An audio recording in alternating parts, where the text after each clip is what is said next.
Здравствуйте, друзья! С вами юрист Валерий Табаков. Сегодня 29 января 2026 года. Я в Святом Власе, Болгария, и разбираю одну из самых резонансных уголовных историй в Украине.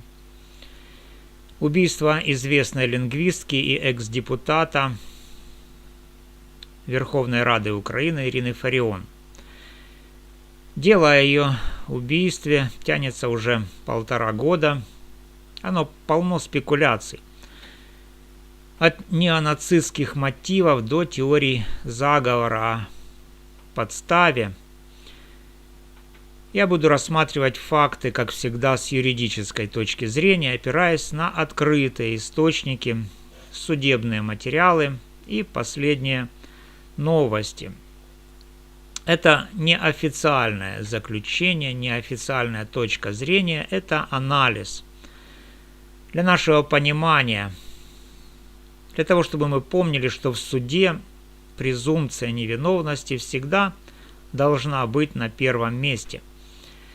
Поэтому подписывайтесь, ставьте лайки, делитесь этим видео, комментируйте и давайте разбираться по сути. Ирина Фарион была убита 19 июля 2024 года во Львове выстрелом в голову. Подозреваемый 18-летний на момент ареста Вячеслав Зинченко из Днепра. Он был арестован через неделю после преступления. Согласно материалам следствия от СБУ и полиции, на месте преступления найдены гильзы от переделанного пистолета, хотя само оружие не найдено. Были проведены экспертизы, в том числе одерологическая. Запаховые следы с места преступления совпадают с запахом Зинченко на 99,99%.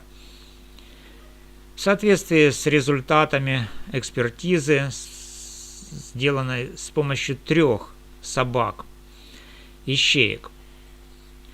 Также есть видео с камер наблюдения, которое фиксирует подозрительного человека, похожего на Зинченко в панамке и очках в районе убийства. Также на телефоне Зинченко обнаружены нацистские символы, свастики, мемы с издевками над Фарион, переписки, указывающие на планирование поездки во Львов. Зинченко признался также сокамернику в убийстве и озвучил свой мотив в виде личной неприязни, а также желание предотвратить раскол украинского общества. По словам Зинченко, Фарион якобы плохо высказывалась о русскоязычных. Позже он отказался от этих своих показаний, ссылаясь на давление, оказанное на него сокамерниками. Зинченко обвиняется по части 2 статьи 115 Уголовного кодекса Украины «Умышленное убийство с отягчающими» по пункту 8 и пункту 14 этой части этой статьи. С юридической точки зрения доказательная база стороны обвинения выглядит очень солидно. Это комбинация экспертиз, видео, цифровых следов, показаний, свидетелей, вещественное доказательство. Адвокат Зинченко Игорь Сулима все же пытается утверждать, что нет прямых доказательств, только косвенные, и эта совокупность косвенных доказательств, она, по мнению Сулимы, недостаточно для того, чтобы вынести Зинченко обвинительный приговор. Это классика защиты, оспаривание цепочки улик. Суд в Шевченковском районном суде Львова продолжается, и на 14 января 2026 года в заседании следующее рассмотрение отложили из-за отсутствия адвокатов обвиняемого. Суд был перенесен на 22 января, а после с 22 января на 5 февраля.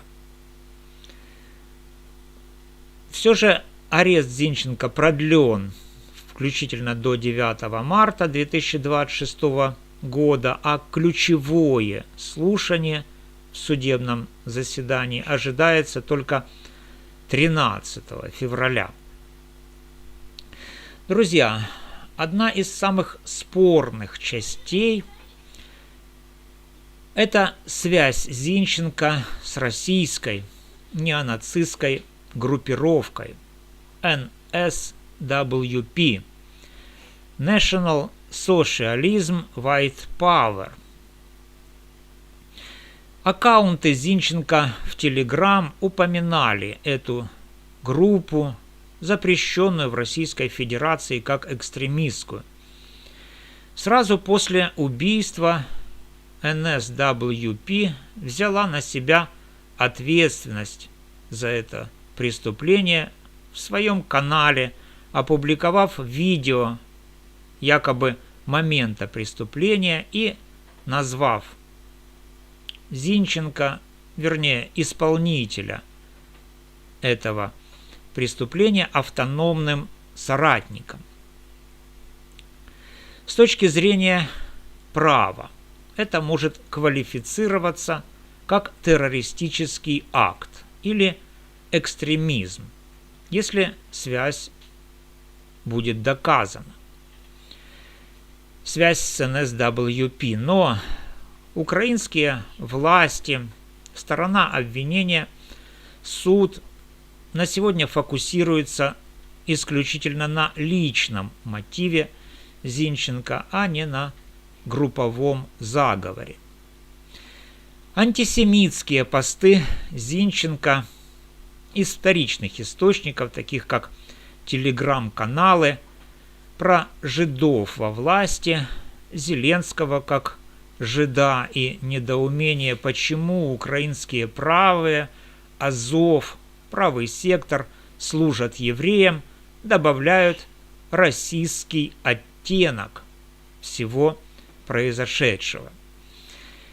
Фарион, как радикальная националистка, критиковала тех же военных за мягкость, но с противоположной стороны. Она хотела большей украинизации, а Зинченко критиковал правых, и в том числе Зеленского, а также Фарион, и видел в ней предательницу за, так сказать, мягкую ее позицию, граничащую с поддержкой украинских властей.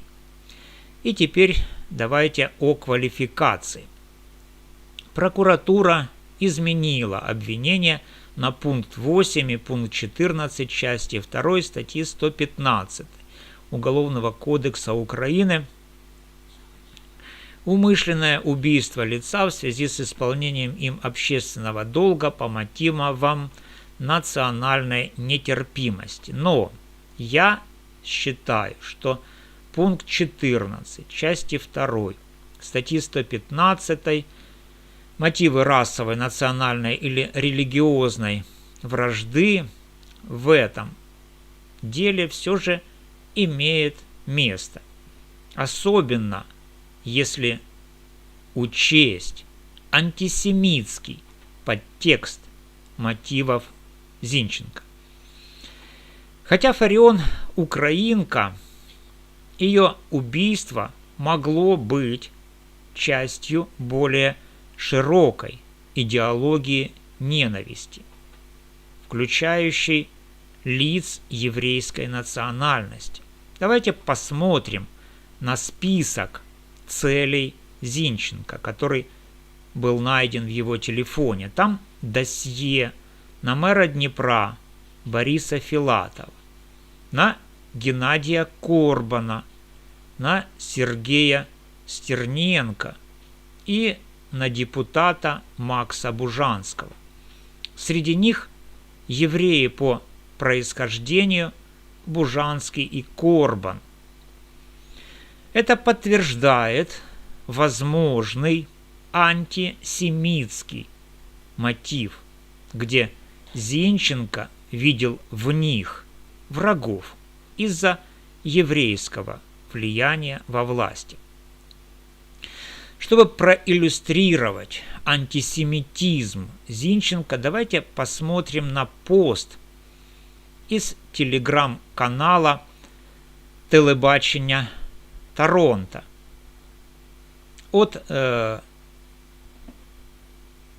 который иллюстрирует пост Зинченко, выложенный им в феврале 2023 года. Телебачення Торонто публикует скрин или транскрипт из чатов, где некий Вячеслав, идентифицированный телебачением Торонто как Зинченко, пишет.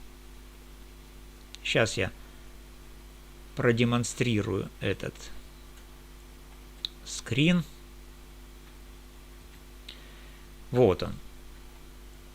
Итак, Зинченко пишет. То, что в РФ жиды, это понятно.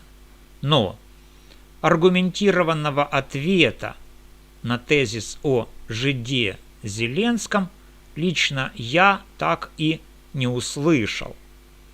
У нас в Украине жиды рассказывают про то, что они хотят создать небесный Иерусалим из 5 украинских областей. Президент поздравляет с Хануккой, сочувствует жертвам Холокоста и говорит, что мы воюем за евросоюзовские ценности.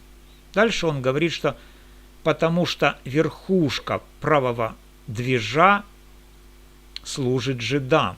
И то, что он честно сам не понимает, как правые допустили к власти жидов. Ведь Азов, правый сектор и так далее сейчас воюют именно за интересы жидов, а жиды, чтобы правые дальше им служили, делают правым разные поощрения. Сейчас по факту 90% правого движа, пишет Вячеслав, служит жидам. Если бы правые не служили жидам, то было бы, ну и тра-та-та-та-та-та-та и так далее. Вот.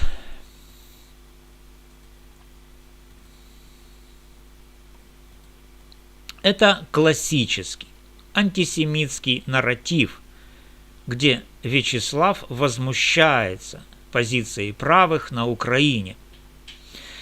Это не совместная борьба Зинченко и Фарион против украинской власти, как иногда спекулируют. Это внутренний конфликт экстремистов. Юридически, если антисемитизм Зинченко подтвердится как мотив, дело может быть переквалифицировано с добавлением статьи 161 Уголовного кодекса Украины «Разжигание вражды». Многие в комментариях и телеграм предполагают, это подстава, дескать, власти или военные убрали Фарион за ее критику в их адрес, а Зинченко это просто удобный козел отпущения, как неонацист. Фарион действительно оскорбляла военных, называла русскоязычных в украинской армии москалями, и это вызвало скандал. Даже преследование Фарион по статье 161 Уголовного кодекса за разжигание вражды. Но юридически вот такая теория, что власти, дескать, убрали Фарион за критику, а Зинченко это как бы козел отпущения, это чистая спекуляция, бездоказательная. В реальном праве подстава требует, во-первых, слабой доказательной базы, во-вторых, альтернативных подозреваемых и, в-третьих, мотивов у заговорщиков. Здесь же ничего подобного нет. Улики против Зинченко крепки. Нет намеков на фальсификацию от СБУ, прокуратуры, полиции или суда. Российская пропаганда использует НСВП для нарратива. Дескать, украинские нацисты дерутся между собой, но это не меняет фактов. Если бы была подстава, мы бы видели скандалы в СМИ или жалобы в ЕСПЧ, но их нету. Как юрист скажу, презумпция невиновности для Зинченко действует, но теории заговора все же не могут заменить доказательств. То есть нельзя сказать, что Зинченко реальный козел отпущения. Дело Зинченко – это пример того, как война и идеологии переплетаются с преступлением на 2026 год.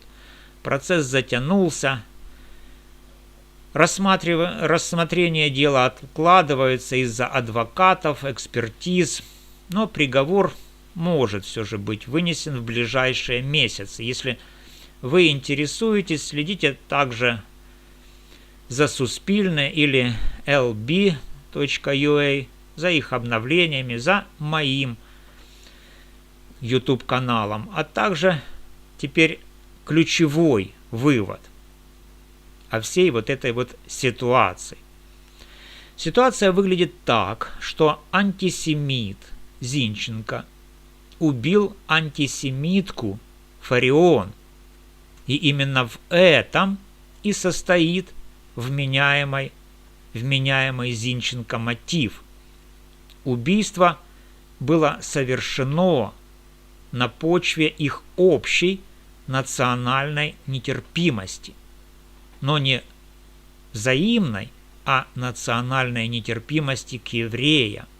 Зинченко с его расистскими постами и списком целей, включая евреев вроде Корбана и Бужанского, видел в Фарион предательницу, которая якобы недостаточно последовательно борется с еврейским влиянием. Несмотря на ее собственное прошлое высказывание, в 2012 году она защищала использование слова «жид» как нормативное в украинском языке, что вызвало обвинение в антисемитизме от еврейских организаций вроде ВААДа Украины. Это могло быть убийством изнутри экстремистского спектра.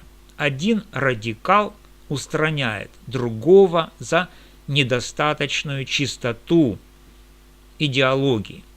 Но это всего лишь возможная точка зрения. Так ли это на самом деле? Действительно ли Фарион была антисемиткой в полном смысле? Или ее слова – это просто радикальный национализм без системной ненависти к евреям как расе? И не является ли весь этот антисемитский мотив удобной интерпретацией для объяснения абсурдного конфликта между двумя фигурами, которые на словах критиковали одну и ту же власть? Эти вопросы остаются открытыми и требуют тщательного судебного разбирательства. Кроме того, добавлю важный нюанс. Ситуация выглядит парадоксальной. Власть Украины судит Зинченко именно за мотив национальной нетерпимости в отношении Фарион, как общественного деятеля, который якобы раскалывало общество своей позицией по языку, тогда как национальную нетерпимость Зинченко проявлял именно к евреям. Антисемитские посты, список целей с евреями по происхождению. Следствие квалифицировало мотив как национальную нетерпимость к Фарион, которая разжигала вражду по отношению к русскоязычным или украинцам, общающимся на русском. Но реальное доказательство из телефона Зинченко и чатов указывают на расово-антисемитский уклон. Это может быть основанием для дальнейшего уточнения квалификации в суде. Возможно, добавление элементов религиозной или расовой вражды. Как юрист я вижу здесь несоответствие между официальным мотивом нетерпимость к Фарион за ее языковую позицию и реальным проявлением ненависти Зинченко в виде антисемитизма. Это требует от суда глубокого анализа, чтобы избежать ошибок в квалификации. Как юрист я призываю, не спешите с выводами. Пусть суд расставит точки над «и». Спасибо за просмотр. Вопросы в комментариях. Подписка, колокольчик. До новых встреч. С вами был юрист Валерий Табаков.